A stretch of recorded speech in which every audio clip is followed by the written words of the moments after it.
이스라엘 백성들이 애굽에서 430년간 종살이 할 때에 하나님이 10가지 재앙을 통하여 이제 이스라엘이 출애굽하게 되었습니다. 그 마지막 재앙이 10번째 재앙이 장자의 죽음 재앙인데, 이 죽음의 재앙을 피할 수 있는 길은 오직 한 가지 방법밖에 없었죠. 여러분들이 잘 알고 있습니다만, 어린 양을 잡아서 그 어린 양의 피를 이제 문 임방과 좌우 설주에 발라놓으면 죽음의 사자가 그 피를 보고 그것이 표식이 되어 죽음이 넘어가게 되었습니다. 그래서 이날을 유월절이라고 부르죠. 넘을 유자, 넘을 월자입니다. 넘어간다 그런 뜻입니다. 죽음이 이제 그 집에 임하지 않고 넘어갔다고 하는 것을 의미하는 것이 바로 유월절입니다. 그 유월절 어린 양, 그 희생양이 바로 예수님을 상징하죠. 그래서 예수님이 2000년 전에 오신 이유가 있다면 그 어린 양의 희생제물로 오신 것입니다. 그래서 예수님의 십자가의 피가 이제 우리의 죄를 덮고 용서해 주시는 것이죠. 그것으로서 이제 우리에게 임하는 이제 지옥의 심판 혹은 이제 영원히 멸망당하는 그와 같은 이제 형벌에서 면하게 되는 것입니다. 다시 말하면 예수님이 유월절 어린 양이 되셔서 죽으심으로 온 인류의 죄 문제를 해결해 주셨다라고 하는 것을 의미하는 것입니다. 그러면 종려주의는 무엇인가요? 이제 우리가 고난주간 또는 이제 종려주의 혹은 부활주일 뭐 이런 절기를 맞이하려면 그 이름의 의미를 아는 것이 굉장히 중요합니다. 종려주일은 무엇인가요? 6월절은 구약시대에 생겼죠. 출애굽기에 나오잖아요. 그러니까 이스라엘 백성들이 애굽을 탈출할 때 그때 이제 생겨난 절기, 마지막 10번째 이제 그 재앙을 통해서 하나님이 이와 같은 절기를 만들어 주셨습니다. 종려주일은 신약 시대에 생겨났죠. 예수님이 십자가에 달리시기 위하여 일주일 전에 이제 예루살렘으로 이제 들어가시게 됩니다. 예루살렘으로 들어가실 때에 말을 타지 않고 나귀를 타고 들어오셨는데, 백성들이 나귀를 타고 오시는 예수님을 바라보며 이제 호산나 호산나 다윗의 자손이여, 호산나 호산나 평화의 왕으로 오시는 이여 하면서 환호성을 질렀습니다.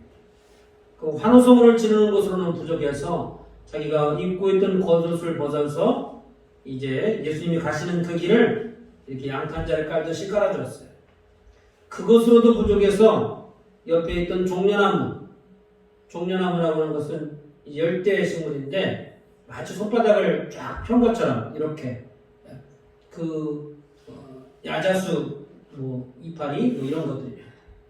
그런 것들을 꺾어가지고 막 흔들면서 환호를 하게 되는 것입니다. 그래서 종려주일이라고 하는 거예요. 그 종려나무를 꺾어서 예수님을 환영했다라고 하는 의미에서 종려주일 이렇게 부르게 되었습니다. 그리고 예수님이 들어오셔서 이제 일주일 전에 들어오셨는데 목요일이 바로 6월절입니다. 6월절이었는데 예수님이 6월절 저녁에 마지막 만찬을 베푸시게 되었죠. 우리는 하루를 언제 시작하나요? 아침에 시작하잖아요. 아침이 하루의 시작이라 이렇게 봅니다만, 유대인들은 하루가 저녁부터 시작합니다. 저녁에 시작해서 그 다음날 다시 저녁이 될 때까지 하루가 그렇게 시작돼요. 그러니까 날짜 계산하는 방법이 조금 우리와는 좀 다른데요. 목요일 저녁부터 그 다음날 금요일 저녁까지가 바로 6월절입니다. 예수님이 금요일 오전에 못에 박히시고 오후에 십자가에서 운명하셨습니다. 그래서 그 금요일을 성금요일 이렇게 부르기도 합니다. 예수님이 죽으신 날이라 이렇게 부르죠. 그리고 금, 토, 일 이제 사흘 만에 다시 부활하셨는데 이날을 우리가 부활주일로 지킵니다. 토요일이 안식일이에요. 그러니까 금요일날 돌아가시고 토요일 안식일이 되는데 그날을 우리가 주일로 섬기지 않고 그 다음날 다시 말하면 일요일날이죠. 일요일날 토요일날 다음이 일요일이잖아요. 그날 예수님이 부활하셨기 때문에 그날을 기념하여 우리가 주일로 지킵니다. 그래서 우리는 일요일이라고 부르지 않고 주일이다 이렇게 부릅니다. 예수님이 십자가에 달리시기 위하여 예루살렘에 들어오셨고 로마 관원들에게 잡혀서 매를 맞고 또 쇠사슬에 매어서 옥에 갇히셨습니다. 십자가에 달리시기 위하여 골고다 언덕으로 가시는 길에 심한 매질을 당하게 되었고 이제 침뱉음과 조롱과 손가락질을 당하게 되었습니다. 그 고난과 고통은 누구를 위한 것인가요? 바로 저와 여러분들을 위한 것입니다. 온 인류를 위한 것이기도 합니다만 온 인류까지 우리가 따지기 전에 누구를 위한 거예요? 나 자신을 위한 것. 저와 여러분을 위해서 이제 고난을 당하셨습니다. 또 침뱉음을 당하고 매질을 당하고 또 이제 희롱을 당하는 그것은 이제 저와 여러분을 위하여 그렇게 당하신 고통이었던 것이죠. 그러므로 기독교에서는 이 한 주간을 고난주간이라 이렇게 우리가 정하여서 사사로운 오락과 여행을 금하고 경건하고 엄숙하게 이제 지낼 것을 권면합니다. 또 뜻이 있는 분들은 이 한 주간, 내일부터 시작되는 것이 고난주간입니다. 오늘은 종료주일이고 내일부터 고난주간이 이제 토요일까지 이어지게 되는데 뜻이 있는 분들은 이 한 주간을 금식하며 말씀을 묵상하고 기도하는 일로 한 주간을 보내기도 합니다. 또 자신의 그 한 주간 동안 자신의 죄를 철저히 회개하고 또 경건하게 보내죠. 그러나 우리가 이렇게까지 참여하는 것이 이제 마땅하지만 그렇게 할 형편이 되지 못하면 어떻게 합니까? 일주일 동안 금식은 못해도 하루에 한 끼 정도는 내가 이제 주님의 고난에 동참한다. 왜 금식을 할까요? 주님의 고난, 고통, 그것을 우리가 직접 매를 맞고 침뱉음을 당하고 그렇게 다시 제한할 수 없기 때문에 배고픔의 고난, 배고픔의 고통을 통해서 예수님의 고난에 동참한다 라고는 의미를 가지고 있습니다. 또 특별 새벽 기도회를 통하여서 우리가 잠을 자지 않고 잠을 자지 못하는 그런 수고로움, 번거로움을 통하여 예수님은 얼마나 그렇게 고통을 당하시고 힘드셨을까를 잠시라도 한번 느껴보기 위하여 그런 이제 프로그램들을 갖게 됩니다. 그래서 우리가 일주일 내내 다 하지 못한다 할지라도 적어도 내가 하루에 한 끼 정도는 동참하고 싶다. 또는 내가 하루에 한 장의 말씀이라도 읽어야 되겠다. 내가 1년 동안 말씀을 읽지 못하고 기도는 하지 못해도 그래도 이 한 주간 동안은 내가 하루에 한 번씩 기도하리라 라고 하는 마음을 정하시기를 바랍니다. 집에서 혼자 하는 것이 쉽지 않기 때문에 우리가 교회에서 한 주간 동안 특별 새벽 기도회로 드리게 됩니다. 그래서 내일부터 시작되는 이제 특별 새벽 기도회에 여러분들이 함께 나오셔서 기도하시고 말씀을 묵상하며 예수님의 고난의 의미를 되새길 수 있기를 주님의 이름으로 축원합니다. 이것이 고난주간을 보내는 방법입니다. 그래서 이 한 주간 동안에는 특별한 계획이 없으면 이제 다음 주로 연기하는 게 좋습니다. 특별한 여러 가지 이제 행사나 그런 것들이 있다 할지라도 잠시 멈추는 것이 이제 좋다 이렇게 말씀드리는데요. 예수님이 목요일 저녁에 다시 말하면 6월절 이제 시작하는 그 저녁에 제자들과 이렇게 떡과자를 나누게 되었습니다. 저녁 식사를 하게 되었다. 그러면서 나를 기념하라 하셨기 때문에 오늘 우리가 종려주일에 성찬 예식을 갖는 것입니다. 물론 우리가 똑같이 목요일을 하면 좋은데 그때는 예배가 없고 또 특별히 시간 내서 오기가 어려우니까 우리가 종려주일에 이렇게 성찬식을 하게 됩니다.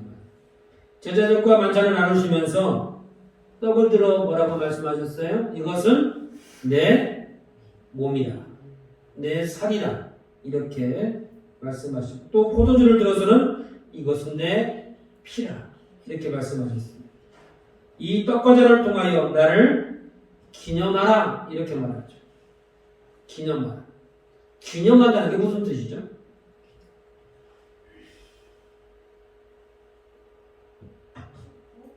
쉽게 말하면 기억한다 그 얘기입니다.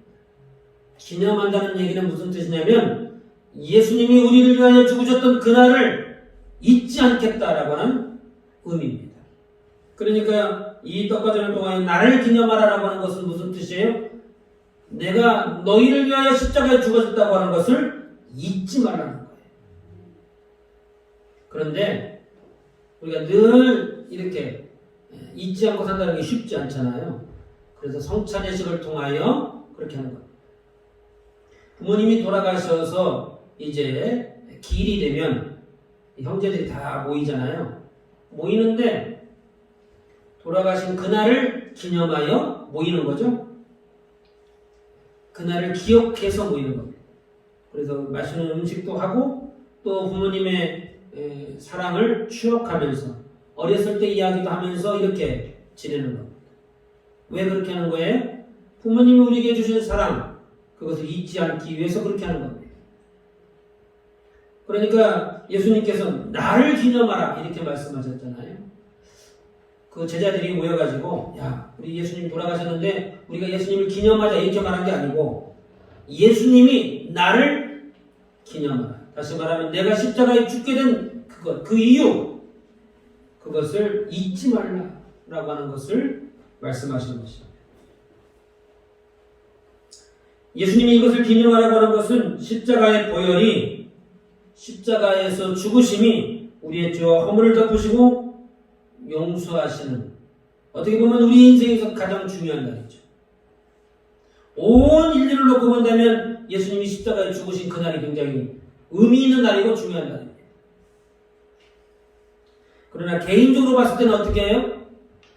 2000년이 지났어도 내가 예수 그리스도를 믿는 그날 예수 그리스도를 믿는다고 하는 그것은 무엇을 의미하냐면 이 십자가의 보혈로 내가 죄사함을 받았다라고 하는 그것을 의미하는 거예요. 죄사함을 받아야 내 영이 살고 우리가 영생의 복을 받기 때문에 우리의 인생에 있어서 우리가 눈으로 보이지 않고 피부적으로 와닿지 않아서 그렇지 가장 중요한 날이 있다면 어느 날이에요? 바로 이 날이에요. 십자가의 은혜를 덧입는 그날이 그렇게 중요한 날이죠.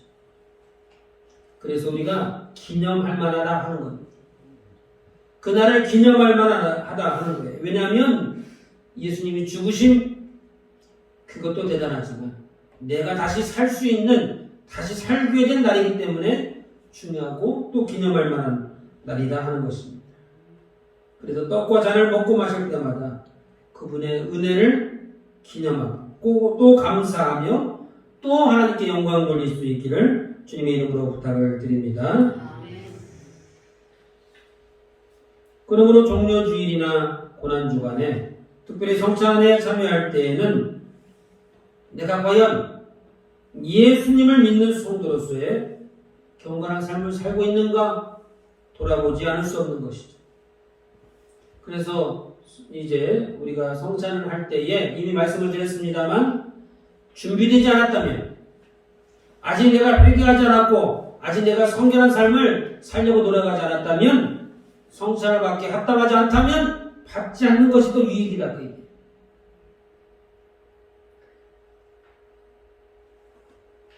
그렇지 않고 이제 떡과 잔을 받는 자는 자기의 죄를 먹고 마십니다. 이렇게 말하죠. 그게 무슨 뜻일까요?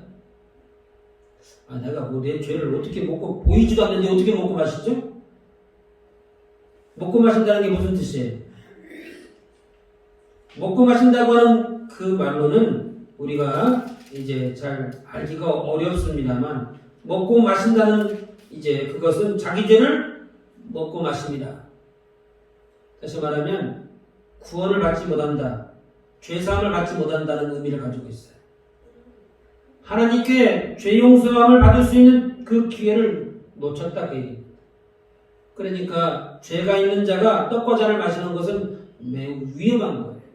사실은 그냥 내가 준비되지 않았는데 나만 안 받기가 좀 그러고, 꼭 사람들 보기에는 내가 무슨 죄가 있어서 안 받는 것처럼 보일까봐, 그럴까봐 주저하고 이렇게 스스럼 없이 일어나서 먹고 마시는 것은 매우 위험하다 그 얘기입니다.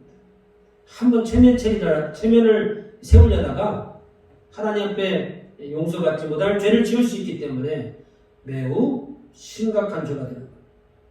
차라리 준비되지 않았으면 떡과 잔을 들지 않는 것이 본인에게 더 유익이다. 주님이 그렇게 말씀하시고 또 가르쳐 주셨습니다. 그러므로 우리가 과연 이제 성찬에 참여할 때마다 나는 예수님을 믿는 성도로서 경건한 삶을 살고 있는가 돌이켜보지 않을 수 없다 그 얘기예요. 왜요? 예수님을 기념하라고 그러는데 왜 우리 스스로를 돌이켜봐야 되죠? 그것 때문에 돌아가셨다니까요. 그것 때문에. 우리의 죄와 허물 때문에 돌아가셨다고요. 하나님을 안 믿는 세상 사람들이 자기 마음대로 사는 것이야 누구를 탓할 수 있겠습니까만, 하나님을 믿고 예수님을 믿는다고 하면서도 죄와 허물에 대한 찔림이 없고 거기에 대한 회개가 없다면 과연 예수님의 십자가의 은혜를 힘입었다라고 말할 수 있을까? 우리 스스로에게 던져봐야 할 중요한 부분이에요. 회개가 없다면 십자가의 은혜가 우리와 아무런 상관이 없는 거예요. 그것 때문에 돌아가셨다니까요.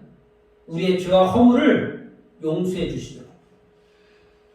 그런데 그냥 가만히 있으면 용서해 주시나요? 부모님이 회초리를 들고 왔어요. 너 이놈의 새끼, 아버지가 하지 말라니까 그거 했어? 너 어떻게 할 거야?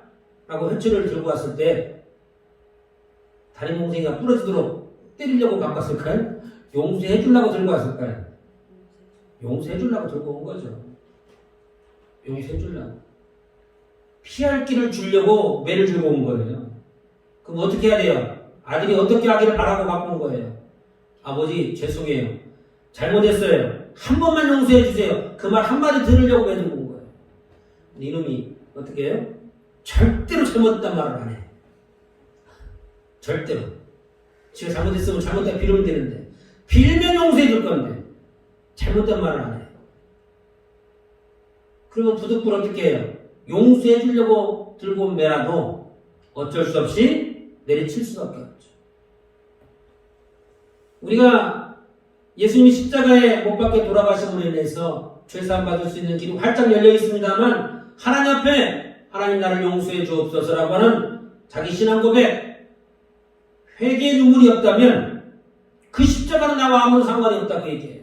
오히려 그것으로 인해서 지옥 형벌을 받게 되는 안타까운 일이 생길 수밖에 없는 것이죠. 한마디만 하면 되는데 그것이 그렇게 어렵더라니까요. 한마디만 하면 되는데. 주일날 우리가 일찍 좀 나와서 예배 전 30분 전에 나와서 한번 예배 드리기 전에, 말씀 앞에 서기 전에 한 주간의 삶을 이제 돌이켜보며 눈물을 흘려 기도하는 것이 그렇게 힘들더라니까요. 안 돼요. 30분만 일찍 나오면 되는데 10분만 일찍 나와도 돼요. 10분만. 그런데도 그것이 그렇게 안 돼요. 예수님이 그것 때문에 돌아가셨는데 그렇다는 것이죠. 그래서 우리가 성찬 예식을 맞이할 때마다 주님이 은혜가 크고 놀랍다라고 하는 그것도 굉장히 중요한 우리의 묵상 가운데 하나입니다만, 중요한 건 뭐예요? 나는 어떻게 살고 있는지를 봐야 되는 것이죠. 우리 아버지가, 우리 어머니가 나를 낳아서 이렇게 고생하셔서 이렇게 훌륭하게 키워주신 거 감사해. 그것도 해야 되죠. 그것도. 그런데 나는 어떻게 살고 있냐고요. 열 남매 중에 내가 제일 부모님 속을 썩였어. 입으로는 고맙고 감사하다고 그러고 부모님 은혜가 한이 없다라고 말하는데 사는 것은 부모님 속을 지금까지도 썩이더라니까요. 그러니까 중요한 건 뭐예요? 부모님의 은혜가 크고 놀라우면 놀라울수록 내가 부모님이 바라는 부모님의 속을 썩이지 않고 부모님이 원하는 대로 잘 살아야 될 거 아니에요. 잘. 마찬가지라는 것이죠. 우리 예수를 믿고 십자가의 은혜를 덧입기를 원한다면 그것이 그렇게 크고 감사하여 하나님께 영광 돌리고 또 감사의 기도를 하는 것, 그것도 마땅히 해야 할 일입니다. 그것이 그렇게 크고 감사하다면 어떻게 해야 돼요? 나는 어떻게 살고 있는가를 돌이켜보지 않을 수 없다는 것이죠. 그래서 필요하다면 감사의 찬양을 드리고 영광을 드리고 필요하다면 철저히 회개하고 다짐하는 시간들이 우리가 반드시 필요하다 하는 것입니다. 그래서 나 같은 죄인을 구원해 주신 하나님 사랑 앞에 감사 또 회개하며 눈물로 돌아서는 그것이 바로 기념하다 라고 하는 말의 참뜻입니다. 오늘이 부활주일이래. 오늘이 고난주간이래. 오늘이 종려주일이래. 나 안 잊어버렸어. 나는 기억하고 있고 또 그날을 기념하기 위해서 예배도 드려. 이것이 참된 기념이 아니다. 그 얘기예요. 부모님 돌아가신 날을 기억해가지고 그날 이제 추도 예배 드리고 형제가들한테 전화 한번 하는 게 그것이 기념하는 것이 아니고 어떤 것이 진짜 기념하는 거예요? 부모님이 살아전 전 우리 형제들에게 말했던 그것을 이루기 위해서 특별히 그 10남매 중에 제일 연약하고 나를 위해서 늘 이제 특별히 이렇게 사랑해 주셨던 나에게 해주셨던 그 말씀 그것을 이루기 위해서 나는 어떻게 살고 있나 부모님 뜻에 합당하게 살고 있나를 돌이켜보는 것 그것이 형제들이 부모님 기일에 모이는 참된 이유 아니겠습니까? 마찬가지죠. 마찬가지. 우리가 예배만 드렸다고 해서 기념이 아니고 그날 잊어버렸지 않았다고 해서 기념이 아니라 그 십자가의 은혜 앞에 나는 어떤 삶을 살고 있는가를 돌이켜보고 또 하나님이 원하시는 또 예수님이 원하시는 삶을 살게 하여 부단히 노력하는 것 그것이 참된 기념이다 하는 것을 믿으시기를 바랍니다. 그러므로 저와 여러분들이 십자가의 보혈로 죄사함을 받고 십자가의 은혜로 구원을 받았다면 예수님의 고난을 깊이 묵상하시고 또 기념하실 뿐만 아니라 예수님의 사랑과 헌신에 감사하시며 성도로서의 마땅한 도리를 다하시기를 주님의 이름으로 축원합니다. 우리 한번 같이 기도하십니다. 각자에게 주신 말씀을 가지고 기도하실 때 하나님 우리가 십자가의 은혜를 입었다면 우리의 생각이 달라지게 하시고 우리의 말과 혀가 달라지게 하시며 우리의 보고 듣는 것들이 달라지게 하여 주옵소서.